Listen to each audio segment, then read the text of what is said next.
Welcome back to she's flavours. ഇന്ന് ഞാൻ കാണിക്കുന്നത് ഒരു കൊഞ്ച് ബിരിയാണിയാണ്. കൊഞ്ച് ബിരിയാണി വളരെ ഈസി ആയിട്ട് നമുക്ക് ഉണ്ടാക്കാവുന്നേ ഉള്ളൂ. വളരെ ടേസ്റ്റി ബിരിയാണിയാണ്. അപ്പോൾ ഇതിനായിട്ട് എന്തൊക്കെയാണ് ആവശ്യമെന്ന് നമുക്ക് നോക്കാം. ഇതിനായിട്ട് ടൈഗർ പ്രോൺസാണ്, വലിയ പ്രോൺസാണ് എടുത്തിരിക്കുന്നത്. പ്രോൺസ് നന്നായിട്ട് ക്ലീൻ ചെയ്തെടുക്കാം. അതുപോലെ നന്നായിട്ട് ക്ലീൻ ചെയ്ത പ്രോൺസിലേക്ക് മഞ്ഞൾപ്പൊടി, പിന്നെ കുറച്ച് മുളക് പൊടി, ഇത് കാശ്മീരി ചില്ലിയാണ് ചേർക്കുന്നത്. പിന്നെ ആവശ്യത്തിനുള്ള ഉപ്പ് ചേർക്കണം. ഇതിപ്പോൾ 1 ടീസ്പൂൺ മുളക് പൊടിയും 1/2 ടീസ്പൂൺ മഞ്ഞൾപ്പൊടിയും ചേർക്കുന്നുണ്ട്. ഇനി ഇതിലേക്ക് കുറച്ച് കുരുമുളക് പൊടി ചേർത്ത് കൊടുക്കാം. ഇനി ഇതിലേക്ക് പെരിഞ്ജീരകപ്പൊടിയാണിത്. പെരിഞ്ജീരകത്തിൻ്റെ പൊടി നന്നായിട്ട് പൊടിച്ചത്. ഇനി ഇതിലേക്ക് നാരങ്ങ നീര് ചേർത്ത് കൊടുക്കാം. അരമുറി നാരങ്ങയുടെ ഫുൾ ജ്യൂസും അതിലേക്ക് ചേർക്കുന്നുണ്ട്.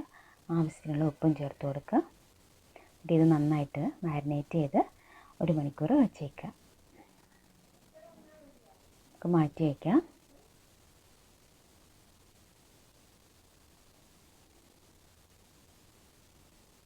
ഇത് ഇനി നമുക്ക് കുറച്ച് സവാള വറുത്തെടുക്കാനുണ്ട്.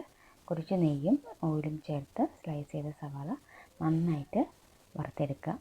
ഗോൾഡൻ ബ്രൗൺ കളർ ആവുന്നവരെ നന്നായിട്ട് വറുത്തെടുക്കുക. ഇപ്പോൾ 1 നുള്ളു ഉപ്പ് ചേർത്തിട്ട് വറുത്താൽ പെട്ടെന്ന് ഫ്രൈ ആയി കിട്ടും. ഈ ഒരു പാകത്തിൽ ഈ സവാള എല്ലാം വറുത്ത് മാറ്റുക. ഇനി അതിലേക്ക് മസാല തയ്യാറാക്കാനുള്ള സാധനങ്ങളൊക്കെ റെഡിയാക്കി വെച്ചിട്ടുണ്ട്.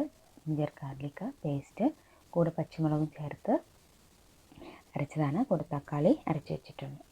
ഇനി നമ്മുടെ പ്രോൺസ് എല്ലാം നമുക്ക് ഫ്രൈ ആക്കി എടുക്കാം.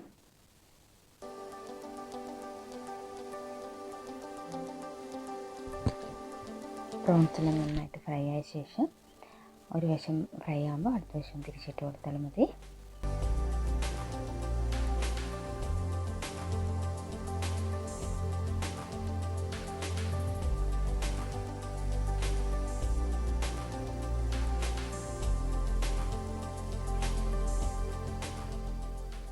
നന്നായിട്ട് ഫ്രൈ ആയിട്ടുണ്ട്. ഒന്ന് ഇളക്കി എടുത്തിട്ട് ഇത് നല്ല ക്രിസ്പി ആവേണ്ട കാര്യമില്ല.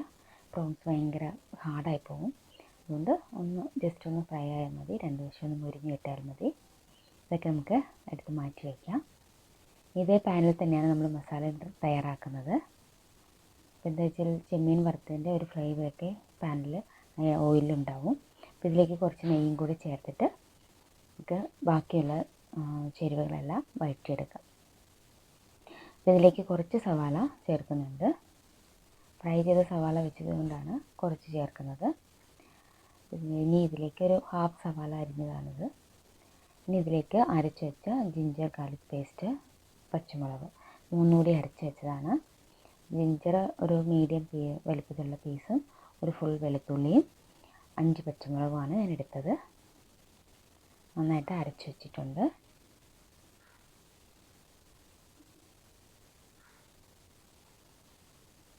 ഇനി അതിലേക്ക് ചേർത്ത് വഴറ്റി കൊടുക്കാം.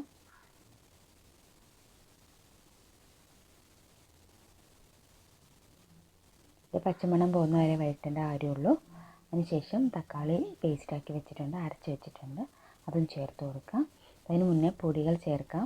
പൊടികളിൽ ഞാൻ മഞ്ഞൾപ്പൊടി 1/2 ടീസ്പൂണും മല്ലിപ്പൊടി, മഞ്ഞൾപ്പൊടി 1/4 ടീസ്പൂണും മല്ലിപ്പൊടി 1/2 ടീസ്പൂണും 1/2 ടീസ്പൂൺ മുളക് പൊടിയും 1/2 ടീസ്പൂൺ കുരുമുളക് പൊടിയും ചേർക്കുന്നുണ്ട്. ഇത്രയാണ് പൊടികൾ എടുക്കുന്നത്. പിന്നെ ഗരം മസാലപ്പൊടി 1 ടീസ്പൂൺ ചേർത്തിട്ടുണ്ട്. ഇത്രയാണ് പൊടികൾ എടുക്കുന്നത്.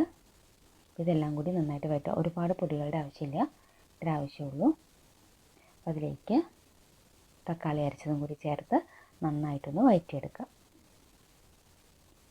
മസാലയൊക്കെ നന്നായിട്ട് മൂത്ത് വന്നിട്ടുണ്ട്. ഇനി ഇതിലേക്ക് കുറച്ച് തൈര് ചേർത്ത് കൊടുക്കണം. 2 ടീസ്പൂൺ തൈരാണ് ഞാൻ ചേർക്കുന്നത്. ഇനി ഇത് നന്നായിട്ടൊന്ന് മിക്സ് ചെയ്തെടുക്കാം.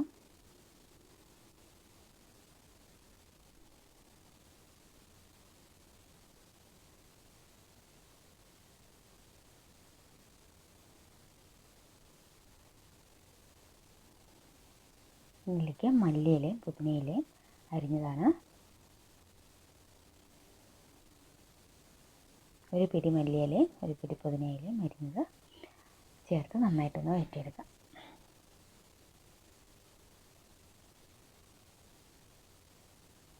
ഇനി ഇതിലേക്ക് നമ്മൾ വറുത്ത് വെച്ചിരിക്കുന്ന പ്രോൺസ് കൂടി ആഡ് ചെയ്ത് കൊടുക്കണം. ഇതിപ്പോൾ ഉപ്പ് കുറവുണ്ടെങ്കിൽ ലേശം ഉപ്പ് കൂടി ചേർത്ത് കൊടുക്കാം. മസാലയ്ക്ക് നമ്മൾ ഉപ്പ് ചേർത്തിട്ടില്ല, അതുകൊണ്ടാണ്. ഉപ്പ് ചേർത്ത് കൊടുക്കുക. എന്നിട്ട് ഈ സമയത്ത് ഉപ്പൊക്കെ നോക്കിയിട്ട് വേണം പ്രോൺസ് വറുത്തതും കൂടി ചേർക്കാൻ. എന്നിട്ട് പാകത്തിന് നന്നായിട്ട് മിക്സ് ചെയ്തിട്ട് മൂടി വെച്ച് വേവിക്കണം. ഇതിലേക്ക് നമ്മൾ വറുത്ത് വെച്ച സവാള ചേർത്ത് കൊടുക്കാം. വറുത്ത് വെച്ച സവാളയുടെ പകുതിയാണ് ചേർക്കുന്നത്. പകുതി റൈസും മസാലയും കൂടി മിക്സ് ചെയ്യുമ്പോൾ ചോറിൽ ആഡ് ചെയ്യണം. അപ്പോൾ നമ്മൾ വറുത്ത് വെച്ച സവാള, വറുത്ത് വെച്ച പ്രോൺസ് ഇത്രയും ചേർത്ത് ഇനി ഇതെല്ലാം കൂടി നന്നായിട്ടൊന്ന് മിക്സ് ചെയ്യാം.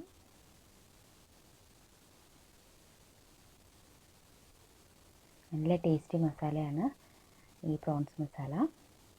മസാല ഇങ്ങനെ സെപ്പറേറ്റ് ആയിട്ട് ഉണ്ടാക്കിയിട്ട് റൈസ് സെപ്പറേറ്റ് ആയിട്ടും ഉണ്ടാക്കി ഇത് സെർവ് ചെയ്യാം. അപ്പോൾ ഇത്തിരി മസാല ഗ്രേവി ആക്കി എടുത്താൽ മതിയാവും. ഇനി നമുക്ക് റൈസ് റെഡിയാക്കണം. റൈസിലേക്ക് ഹോൾ സ്പൈസസ് എല്ലാം ചേർത്തു. റൈസ് ഇതിനു മുമ്പും റൈസ് റെഡിയാക്കുന്ന വീഡിയോ ഞാൻ ഇട്ടിട്ടുണ്ട്. അപ്പോൾ അതിനകത്ത് കൂടുതലായിട്ടൊന്നുമില്ല. ഇതൊന്ന് ഫ്രൈ ചെയ്യുക, നെയ്യ് ഒഴിച്ച് ഫ്രൈ ചെയ്യുക. അതിലേക്ക് കുറച്ച് സവാള ചേർത്തു അതൊന്ന് ഫ്രൈ ചെയ്തെടുക്കുക. എല്ലാം കൂടി ഒന്ന് വഴറ്റിയാൽ മതി, ഒത്തിരി ഫ്രൈ ആവാൻ വേണ്ട.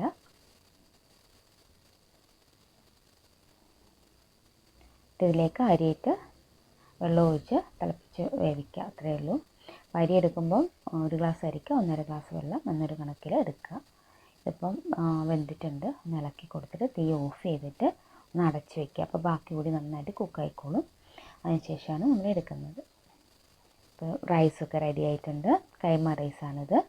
കൈമ റൈസാണ് ഈ കൊഞ്ച് ബിരിയാണിക്കൊക്കെ ടേസ്റ്റ് ആയിരിക്കും. അപ്പോൾ കൈമ റൈസ് കൊണ്ട് ഉണ്ടാക്കുമ്പോൾ നല്ല ടേസ്റ്റ് ആയിരിക്കും. ബസ്മതി റൈസും യൂസ് ചെയ്യാം. ചോറ് റെഡി ആയിട്ടുണ്ട്. 3/4 വേവിലാണ് നമ്മൾ ചോറ് എടുക്കുന്നത്. ഈ ഒരു പാകത്തിലെടുക്കുക. ഇത് നമ്മൾ ദമ്മിടുമ്പോൾ ബാക്കി കൂടി വെന്ത് കിട്ടും. നമുക്കൊരു ദോശത്തവ വെച്ചിട്ട് അതിന് മുകളിൽ പാൻ എടുത്ത് വയ്ക്കാം. അല്ലെങ്കിൽ അടിയിലൊക്കെ കരിഞ്ഞു പോകാൻ സാധ്യതയുണ്ട്. ഇതുപോലെ വെച്ചിട്ടുണ്ടെങ്കിൽ നമുക്ക് പാകത്തിന് കരിയാതെ കിട്ടും. അതിൽ നിന്ന് കുറച്ച് മസാല മാറ്റി ഒരു പ്ലേറ്റിലേക്ക് വെച്ചിട്ട് കുറച്ച് മസാല നമുക്ക് 2 ലെയറായിട്ട് ഇടാം. കൊഞ്ച് ബിരിയാണി ആയതുകൊണ്ട് നമ്മൾ 2 ലെയറായിട്ട് ഇടുന്നതായിരിക്കും നല്ലത്. മിക്സ് ചെയ്തിട്ടാണല്ലോ എടുക്കുന്നത്, അപ്പോൾ അതായിരിക്കും ബെറ്റർ. അപ്പോൾ അതിലേക്ക് കുറച്ചുകൂടി മല്ലിയിലയും പുതിനയിലയും സവാള വറുത്തതും ഒക്കെ ചേർത്തിട്ട് ചോറ് നിരത്തിയിടാം.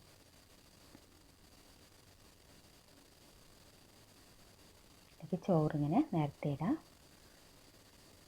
പകുതി ചോറാണ് നമ്മൾ നിരത്തിയിടുന്നത്. അതിൻ്റെ മുകളിൽ ബാക്കി മസാലയും കൂടി ഇട്ടിട്ട് അതിൻ്റെ മുകളിലാണ് ബാക്കി ചോറ് ഇടുന്നത്. ഇത്രയും ചോറിട്ട് ഇനി മസാല ഇടാം. മല്ലിയിലയും പുതിനയിലയും സവാള വറുത്തതും ഒക്കെ ഇട്ടു. അതിൻ്റെ മുകളിലേക്ക് മസാല നിരത്തി കൊടുക്കുക. ഇനി നമുക്ക് ബാക്കിയുള്ള ചോറ് കൂടി അതിൻ്റെ മുകളിലേക്ക് ഇടാം. നന്നായിട്ട് ഫില്ല് ചെയ്ത് വയ്ക്കുക.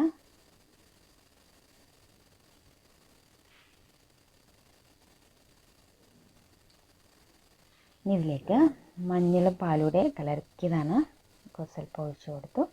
ബാക്കിയിരിക്കുന്ന മല്ലിയിലയും പുതിനയിലയും ഇട്ടു. സവാള വറുത്തത് ചേർത്ത് കൊടുക്കാം. കാഷ്യൂനട്ട് കിസ്മിസ് ഒക്കെ വറുത്തത് ആഡ് ചെയ്ത് കൊടുക്കാം ഇതിൻ്റെ മുകളിൽ. ഇതിൻ്റെ മുകളിലേക്ക് കുറച്ച് നെയ്യ് ഒഴിച്ചു കൊടുക്കണം. ദമ്മിട്ട് കഴിയുമ്പോൾ ലാസ്റ്റ് കുറച്ച് നെയ്യ് ചുറ്റിച്ച് ഒഴിച്ച് കൊടുക്കുക. ഇനി ഇത് ദമ്മിരിക്കട്ടെ, അതിനുശേഷം എടുക്കാം. കുറച്ച് ഗരം മസാലപ്പൊടിയും കൂടി മുകളിലിട്ട് കൊടുക്കണം. ഇത് മൂടി വെച്ച് ദമ്മിടുക. അതിൻ്റെ ഇങ്ങനെ മൂടി വെച്ചിട്ടുണ്ടെങ്കിൽ ആവിയിലിരുന്ന് അത് കുക്കായിക്കോളും. ആ ഹോളങ്ങ് അടച്ച് വെക്കണം. ഒരു ഗ്രാമ്പ് കൊണ്ടാണ് ഞാൻ ലിഡിൻ്റെ ഹോൾ അടച്ച് വെച്ചിരിക്കുന്നത്. ഒട്ടും കാറ്റ് കയറില്ല, പുറത്തേക്ക് ആവി പോകത്തുമില്ല. അപ്പോൾ റെഡി ആയിട്ടുണ്ട്. ഇത് കൊഞ്ച് ബിരിയാണി റെഡിയായി. ഇനി ഇതൊന്ന് ഇളക്കി കൊടുക്കാം. ഞാൻ കാഷ്യൂനട്ട് കിസ്മിസ് ഇട്ടിട്ടില്ല. സെർവ് ചെയ്യുമ്പോൾ പ്ലേറ്റിലേക്ക് ഇട്ടാൽ മതിയാവും. നന്നായിട്ടൊന്ന് മിക്സ് ചെയ്ത് സെർവ് ചെയ്യാവുന്നേ ഉള്ളൂ. ഈ റെസിപ്പി എല്ലാവർക്കും ഇഷ്ടപ്പെട്ടില്ലെങ്കിൽ ഫീഡ്ബാക്സ് ഒക്കെ അറിയിക്കുക. എല്ലാവരും ട്രൈ ചെയ്ത് നോക്കുക. എൻ്റെ ചാനൽ ഇഷ്ടപ്പെട്ടാൽ സബ്സ്ക്രൈബ് ചെയ്യാനും ലൈക്ക് ചെയ്യാനും ഷെയർ ചെയ്യാനും മറക്കരുത്. Thanks for watching. Have a nice day. By.